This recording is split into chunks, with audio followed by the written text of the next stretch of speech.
कहानी है विश्व के सबसे बड़े महाकाव्य की, जिसमें योग है, यथार्थ है, विवेक है, परमार्थ है, सत्य ज्ञान का दिव्य प्रकाश है, आध्यात्म का महाआकाश है।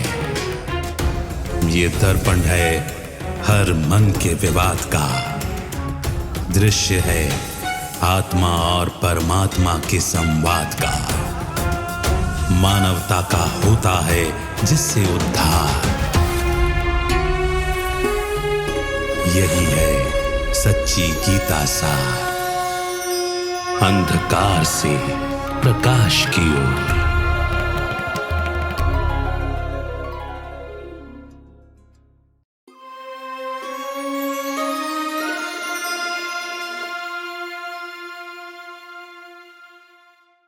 आप सभी का अंधकार से प्रकाश की ओर इस कार्यक्रम में स्वागत है। सदियों से मनुष्य ईश्वर से प्रार्थना करते आया है। असतो मा सद्गमय तमसो मा ज्योतिर्गमय, यानी ईश्वर से मांगा जा रहा है कि हमें तमस यानी अंधकार से ज्योति की ओर यानी प्रकाश की ओर ले चलो। हमारी ये छोटी सी कोशिश है कि परमात्मा के दिए हुए सत्य ज्ञान को, उसके दिए हुए इस प्रकाश को हम सब अपने जीवन में आलोकित करें। कुछ चीजें साफ साफ हमारे सामने स्पष्ट होते हुए भी अगर हम स्वयं आंखें मूंदे बैठे रहते हैं तो शायद वह प्रकाश हमें दिखाई नहीं देता। इस सीरीज में हमारी छोटी सी कोशिश यही है कि हम इन सत्यों को यथार्थ रूप से समझें, और गीता इसी सत्य को सार के रूप में समझाती है। गीता के सच्चे सार को इस कार्यक्रम के दौरान समझने के, उसके अर्थों को जानने के और जीवन में अप्लाई करने के प्रयास हम करेंगे। आज स्टूडियो में इसी विषयों पर प्रकाश डालने के लिए ब्रह्मा कुमार ब्रजमोहन भाई जी हैं। भाई साहब, स्वागत है आपका। ओम शांति। जब हम ये सुनते आए हैं कि ईश्वर से हम प्रार्थना करते हैं कि ईश्वर हमें प्रकाश की ओर ले चलो, अंधकार से हमें प्रकाश तक ले जाएं, तो ये सहज सा भाव है कि हाँ, या तो हम अंधकार में नेचुरली हैं क्योंकि समय अंधकार का है, या तो फिर ऐसा है कि हम प्रकाश होते हुए भी हमने चूज किया है कि हम एक अंधेरे कमरे में रह रहे हैं। तो ऐसे में ये जो प्रार्थना है हम काफी लंबे समय से करते आ रहे हैं, तो क्या प्रकाश का कोई समय है? क्या हम वास्तविकता में अंधेरे में हैं? इस चीज के बारे में आप कुछ बताएं। इस श्लोक का जो लास्ट लाइन है वो सबसे इम्पोर्टेंट है। हमें भगवान मृत्यु से अमरत्व की ओर ले चलो। बिल्कुल। इसमें गीता का भी सार आ जाता है। अब भगवत गीता शुरू में क्या कहती है कि तुम आत्मा हो और आत्मा अमर है। भगवान क्यों कहना पड़ा? क्योंकि मनुष्य आत्मा को भूले हुए थे, और आत्मा अमर है, शरीर नश्वर है, ये भी कहा गया है। तो मृत्यु से अमृतत्व की ओर का भाव सिर्फ है कि हम केवल अंधकार में हैं, वरना यदि हम अपने आप को आत्मा समझे तो हम अमर ही हैं। अगर हम गलती से अपने आप को शरीर मान ले तो हम मृत्यु को प्राप्त होते हैं। तो भाव अर्थ यही है कि ये जो अंधकार से प्रकाश की ओर ले जाओ, तो कहीं पर एक बेसिक गलती हुई है जिसके कारण से फिर अन्य सब चीज उसी प्रकार चलती। जैसे अंधकार छा गया तो फिर हर चीज अंधकार में आ जाती। हम कहते आए हैं हे भगवान ले चलो, अब भगवान ने गीता ज्ञान भी दे दिया, फिर भी हम कहे जा रहे हैं हे भगवान ले चलो, तो कहीं उसकी मिस्ट्री को रिजॉल्व करने की आवश्यकता है। तो हमारा यही प्रयास इसमें है। जी, जैसे आपने ये कहा एक मिस्ट्री है और इसे रिजॉल्व करने की ज़रूरत है। हमारे पास गीता का मैसेज है, हम अक्सर बहुत सारे लोगों को देखते हैं गीता पढ़ते भी हैं, बट उसका सही अर्थ या उसका जीवन में ट्रांसलेशन नहीं हो पाता। ये हम मान लेते हैं कि हाँ, परमात्मा ने जीवन जीने के लिए एक संपूर्ण ज्ञान, एक संपूर्ण व्यवस्था गीता में दे दी, बट उसमें हम कमियां पेशियां देखते हैं क्योंकि हम उसे या तो सही तरीके से समझ नहीं पा रहे। गीता में एक चीज़ जो आती है वो मनुष्यों को जो परेशान करने वाली चीज़ें हैं, जिसे हम अरिषड रिपु कहते हैं। ऐसे 5 विकार हैं या 6 विकार हैं, जो भी मनुष्य गिनते हैं उनको। गीता में ये बताया जाता है कि पहला ही विकार जो है वो काम विकार है और उसे नर्क का द्वार कहा जाता है।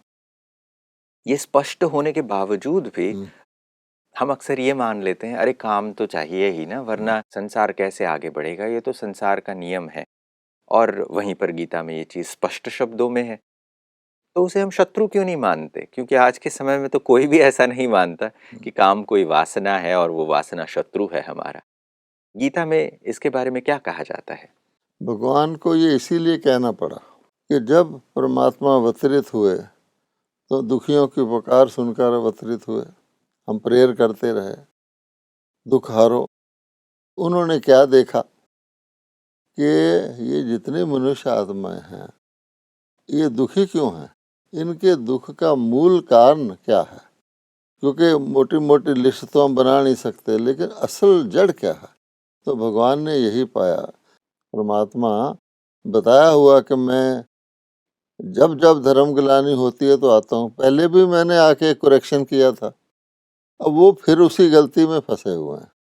तो बेसिक बात ये है कि ये जो काम विकार है इसका आधार क्या है। इसको विकार तो गिना गया है और भगवान ने सबसे पहले इसी को महाशत्रु का, इसको अच्छी तरह से मार डालो, क्योंकि बाकी भी इसी से पैदा होते हैं।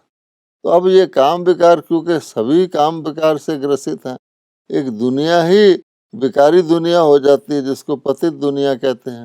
बेसिकली यही कहते हैं ना, पतित पावन आओ, पतित पावन आओ। पर पतित क्या है तो समझते नहीं। आप देखेंगे गंगा स्नान करने जाते हैं, पतित से पावन होने के लिए जितने उपाय मनुष्य करते हैं, भगवान देख के कहते हैं कि इनसे तुम पावन नहीं हो सकते। कहा है ना कि वेद से, अध्ययन से, जप से, तप से, क्रियाओं से, तीर्थों से मेरी प्राप्ति नहीं होती। अब आप सोचिए, विजुअलाइज करिए, भगवान को यूं क्यों कहना पड़ा कि वो सब कुछ कर रहे हैं, पतित के पतित हैं, और गाए जा रहे हैं पतित पावन हो।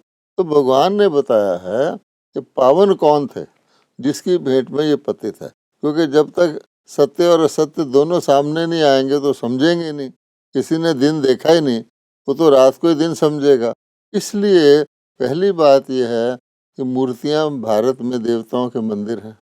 अब मंदिर में आके जाके उनके आगे वो प्रार्थना करते हैं, मैं नीच पापी कपटी हूँ, तुम पावन हो, सर्वगुण संपन्न हो, 16 कला संपूर्ण हो, निर्विकारी। अब ये जो निर्विकारी शब्द आता है, उनको कह रहे हैं आप संपूर्ण निर्विकारी हैं और हम विकारी हैं, हम पतित हैं। तो फर्क हो गया ना। तो भगवान यही फर्क बताता है, पतित पावन में फर्क यही है कि वहाँ काम विकार नहीं था। वो दुनिया स्वर्ग कहलाती है, देवलोक कहलाती है, अमरलोक कहलाती है, वो भी यही थी। अगर यहाँ ना होती तो देवी देवताओं के मंदिर क्यों होते। राजाओं के घर में भी मंदिर होते हैं, वो पूजा करते हैं, सिर्फ पूजा करते हैं। तो गीता से अगर आप पहली बात जानना चाहें तो शुरू में ही भगवान ने ये कह दिया है, यानी देह मानने से अपने आप को तुम बहुत बड़ी गलती कर रहे हो। कॉमन सेंस भी यही कहती है कि शरीर तो मैंने लिया है और शरीर मैं छोड़ूंगा, इसकी तो अवधि है। इससे पहले भी मैं था और इसके बाद भी मैं रहूंगा, अभी भी मैं शरीर में हूँ। वो सत्ता कौन सी है। तो जब मानवता उस सत्ता को जानती थी तो गीता में कहा गया दैवी संपदा, 2 संपदा बताए गए हैं कि सारी दुनिया के अंदर 2 ही प्रकार के संपदा है। लेकिन ये नहीं लोग समझते कि दोनों इकट्ठे नहीं रहते। दैवी संपदा दिन है, आसुरी संपदा रात है। आपने अंधकार से प्रकाश कहा तो गीता में ब्रह्मा का दिन और ब्रह्मा की रात का भी जिक्र आता है। ब्रह्मा मीन्स उसके साथ जितने भी हैं, क्योंकि ब्रह्मा जी जब गीता में कहा गया है 3rd अध्याय में कि कल्प के आदि में मैं ब्रह्मा द्वारा यज्ञ रचता हूँ जिससे देवता उत्पन्न होते हैं, तो एक नहीं प्रजा सहित यज्ञ रचता हूँ, अर्थात Brahma and so many others. तो वो सारे के सारे दिन में थे, फिर रात में भी है, तो कुछ फर्क तो होगा। तो दिन और रात का यही फर्क है कि वो पावन दुनिया है और ये पतित दुनिया है। और पतित दुनिया का प्रथम लक्षण काम विकार है। अगर आप आज के समाज में देखें, सबसे बड़ी भारत को ही देख लें, जो एक शोक की बात है वो क्या है कि भारत की नारी की इज्जत खतरे में है ना। और कहा जाता है कि जहाँ देवता बसते, नारी का पूजन होता है, वहाँ देवता बसते हैं। अर्थात नारी का जहाँ सम्मान सुरक्षित है वो देवलोक है, और जहाँ नारी का सम्मान खत्म हो गया आसुरी दुनिया है। तो ये यानी आसुरी संस्कार है काम विकार। अब देखिए वैसे भी काम विकार की कोई हरकत करता है तो कोर्ट में उसको इंग्लिश में क्रिमिनल असॉल्ट कहा जाता है। ये क्रिमिनल एक्ट है, इस प्रकार का है, लेकिन लोग समझते नहीं, क्योंकि सारी दुनिया इस समय ब्रह्मा की रात में कहें या अंधकार में है और प्रेयर कर रहे हैं, मुझे अंधकार से प्रकाश की ओर ले चलो। जो बात आप ये कह रहे थे, इसे सुनते सुनते ये चीज़ साफ हो जाती है कि हम जहाँ पर आज रह रहे हैं वहाँ पर काम विकार की वजह से ये रात्रि है, और ये हम आसुरी संपदा में हैं। अभी जैसे गीता अगर दो चीज़ों को बताती है कि दैवी संपदा और आसुरी संपदा में है, तो यहाँ जहाँ पर हम आज रहते हैं, नारी सुरक्षा के लिए हम सरकारें काम कर रही हैं, लोग मिलकर काम कर रहे हैं, बट हम देख रहे हैं कि ऐसा नहीं हो पा रहा है। अनेकों प्रयासों के बावजूद महिलाएं सुरक्षित नहीं हैं। ज़्यादा से ज़्यादा रेप केसेस हम देखते जाते हैं। स्टैटिस्टिक्स तो सभी जानते हैं। तो ये पता चलता है इससे कि मनुष्य किन मनोवृत्तियों में आज डूबा हुआ है, और किन जैसे काम विकार के बारे में अगर हम कहें तो ये एक ऐसा शत्रु है जिसके कब्जे में मनुष्य फंस गया है और वो निकलने का प्रयास भी करना चाहता है। मगर ये एक्चुअल में मनोवृत्ति का परिवर्तन होना चाहिए। इसके बारे में कुछ और भी जगह हम सुनते हैं। लिंगाष्टकम की अगर हम बात करें तो शिव की जब प्रार्थना की जाती है तो वहाँ पर एक बहुत ही सुंदर शब्द आता है, काम दहन करुणाकर लिंगम। ये कहा जाता है, कथाओं में भी हमने सुना है कि शिव ने तीसरी आंख से काम का दहन कर दिया। तो काम के दहन के बारे में हम होली जब मनाई जाती है, भारत के कुछ क्षेत्रों में काम दहन को भी सेलिब्रेट किया जाता है। तो ये काम के दहन के बारे में शिव को कनेक्ट किया जाता है, और गीता के अध्यायों में भी ये चीज़ बताया जाता है कि काम महाशत्रु है, उसे तुम मारो। तो यहाँ पर कुछ सिमिलैरिटीज़ देखने को मिलती हैं। इसके बारे में क्या बताएंगे आप? देखिए, आपने थोड़ा जिक्र तो किया, आपने रेप का जिक्र किया। ये काम विकार मनुष्य को अंधा कर देता है। शास्त्रों में कहानियाँ, सांप को रस्सी समझ लिया, ऐसी कहानी आती है। तो आज जिस स्थिति पर पहुंच गया है कि बिल्कुल ही जिसको पागलपन कहा जाए, 3 साल की बच्ची का रेप हो रहा है, 60 साल की ग्रैंड मदर का रेप हो रहा है। जब इस स्थिति पे काम विकार पहुंच जाता है तो दुनिया का फिर बुरा हाल। नारी तो आज घर से बाहर नहीं निकल सकती। माना जाता है कि शिव जी ने तीसरी आंख खोली और काम को भस्म किया। जब वो काम भस्म हो गया तो सारे दुनिया ही पलट गई। अब शिव जी ने तीसरी आंख खोली। अब प्रश्न ये पैदा होता है, काम विकार किस में है? मनुष्यों में है, आसुरी संपदा में है, पूरी सोसाइटी में है। तो शिव जी ने अपनी तीसरी आंख खोली। क्या शिव जी की आंख कभी बंद होती है? गॉड कभी अवेयरनेस से होता है, या मनुष्य की आंख बंद होती है? और वो कौन सी तीसरी आंख है? इन दो आंखों की तो बात नहीं है। तो परमात्मा ने, शिव ने अपनी तीसरी आंख खोली या दूसरों की खोली? पहली इम्पोर्टेंट चीज तो हमें नहीं ये जानने की है, जो भगवान शिव खुद बताते हैं कि मैंने तुम्हारी तीसरी आंख खोली जिससे काम विकार भस्म हुआ। अब तीसरी आंख का मतलब क्या होता है? सारे लोग मानते हैं ये जो दो चरम चक्षु हैं, इनके बीच में, भ्रुकुटी के बीच में आत्मा रहती है। तो आत्मा की आंख को तीसरी आंख कहा जाता है। कई मंदिरों के अंदर देवताओं के सेंटर में यहाँ एक हीरा लगाया जाता है या कांच लगाया जाता है, दिखाने के लिए तीसरी आंख। उसका भाव अर्थ ही है आत्म स्मृति, आत्म जागृति, कि तुम आत्मा हो। तो शिव ने जब ये बताया, भगवान ने बताया कि तुम आत्मा हो, तो आत्मा बहुत प्योर चीज है, और आत्मा इतनी शक्तिशाली है कि आत्मा अपना रिप्रोडक्शन भी प्योर प्रोसेस से कर सकती है। शास्त्रों में वो लेख आता है कि नियोग से सृष्टि होती थी, लेकिन लोग समझते नहीं है। तो भगवान कहते हैं कि मैं आकर के जिसको तुम पति, क्योंकि ये काम विकार एक ऐसी चीज है कि ये मनुष्य की, जिसको कहते हैं ना, काया कला, सबका सत्यानाश कर देता है। काम विकार की वृत्ति के मनुष्य के अंदर, अपने अंदर ही घृणा आती वास्तव में, क्योंकि इसका प्रोसेस ही बड़ा घृणित है, आप देखेंगे। तो इसलिए भगवान कहता है देवी देवता निर्विकारी। तो पहला काम भगवान ये करते हैं कि हमारी तीसरी आंख खोलते हैं। गीता पढ़ लीजिए, शुरू में ही है, तुम आत्मा हो।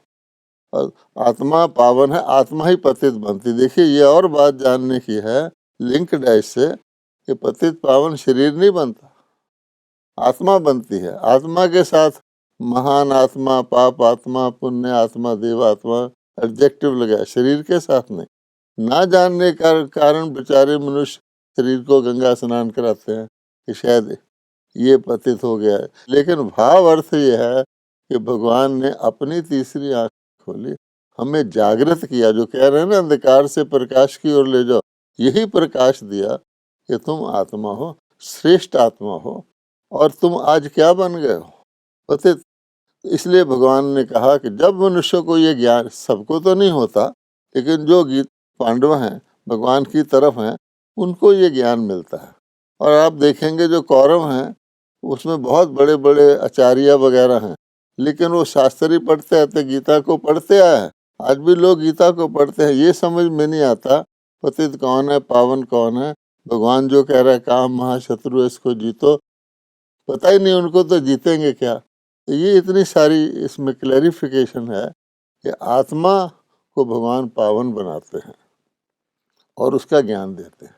इसलिए कहा शिव ने तीसरी आंख खोली जिससे काम भस्म हुआ। अब काम व्यक्ति के अंदर होता है, तो जिसने अपनी तीसरी आंख खोली उससे काम भस्म हुआ, और वही जाके पतित से पावन यानी नर से नारायण बनते हैं। नर और नारायण में यही फर्क है कि देवता पावन होते हैं, मनुष्य पतित होते हैं।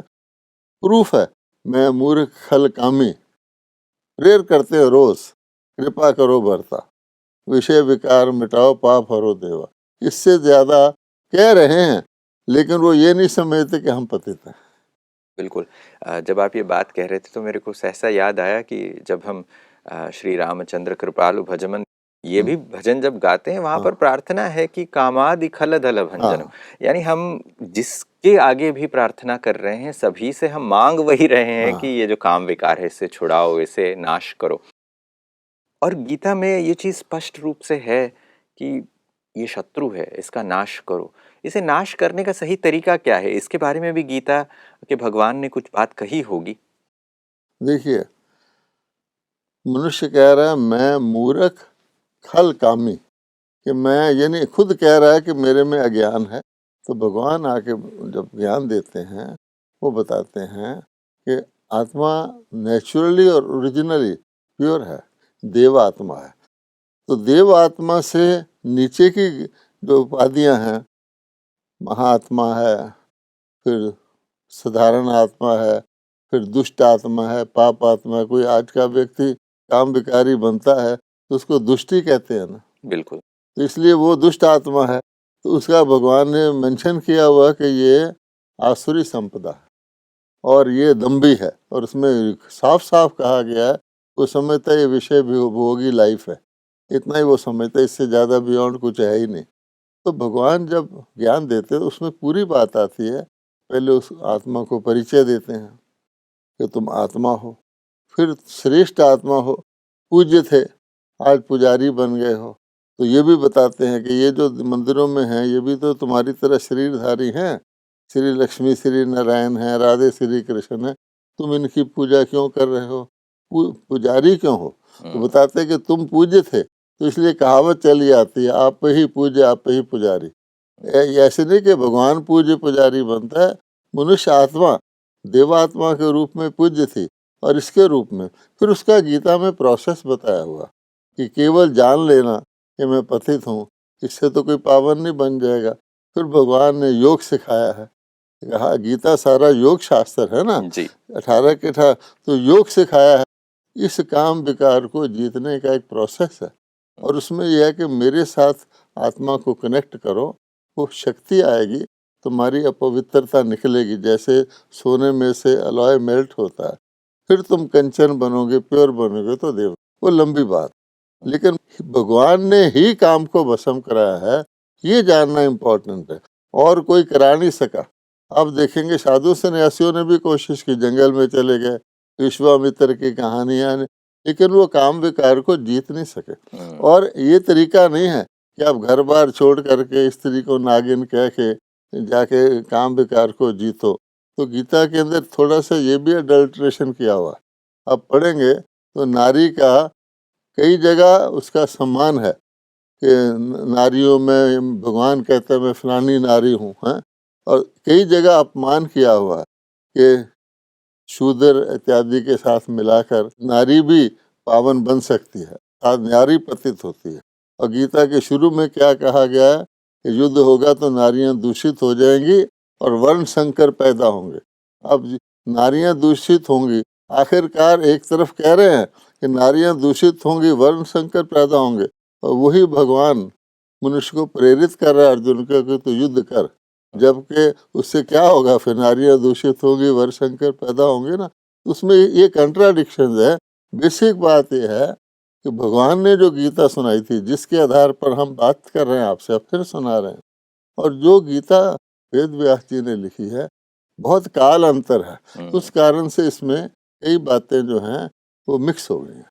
कोई भी पढ़ेगा ना वो कंफ्यूज होगा। जी, जैसे ये बात स्पष्ट होती है कि जहाँ पर हमने ये कथा सुनी है, ये किंवदंतियाँ सुनी है कि शिव तीसरे नेत्र को खोलकर काम का दहन करवाते हैं, काम दहन होता है। वहाँ गीता में भी काम के शत्रु होने के बारे में बताया जाता है। इन दोनों के बीच में एक सिमिलैरिटी देखने को मिलती है।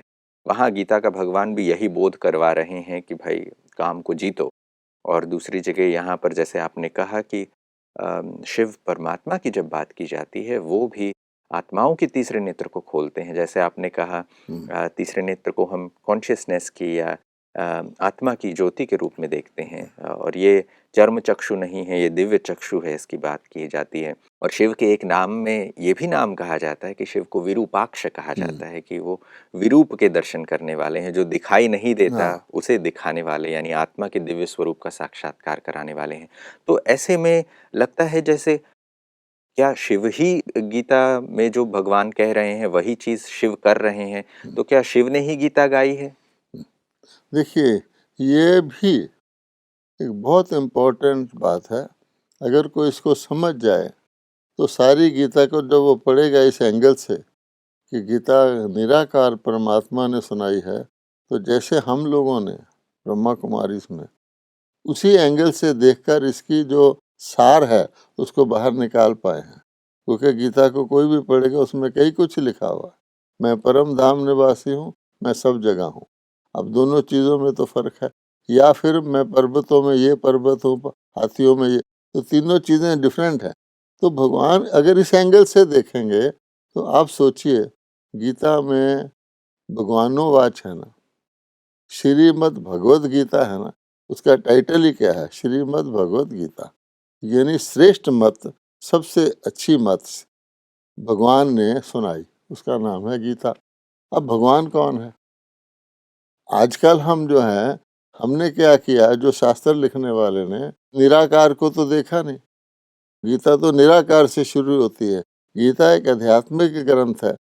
मनुष्य को भी कहा जा रहा है कि तू अपने को निराकार आत्मा जान, और योग भी जो कहा जा रहा है, मेरे से लगा मैं भी निराकार हूँ, और मैं जो हूँ जिस जैसा हूँ वैसे से योग लगाओगे।